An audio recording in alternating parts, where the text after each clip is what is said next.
Hello? Ilang beses na ba kayong kumakain ng ganito? Walang ulam, minsan dukot na lang, yung sunog ba ng kanin. Pero pasalamat pa rin tayo nga na mayroon tayong kinain.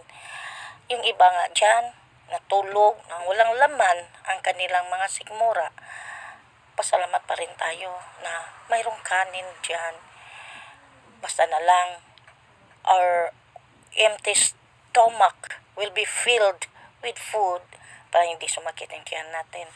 Magpasalamat tayo kasi mayroon tayo nito. Alam nyo, before ako kumain, i-bless ko talaga yung food na maging this food will turn into medicine for our sickness na makabigay ito ng good health. Alam nyo guys, ini-enjoy na lang natin kung anong meron tayo.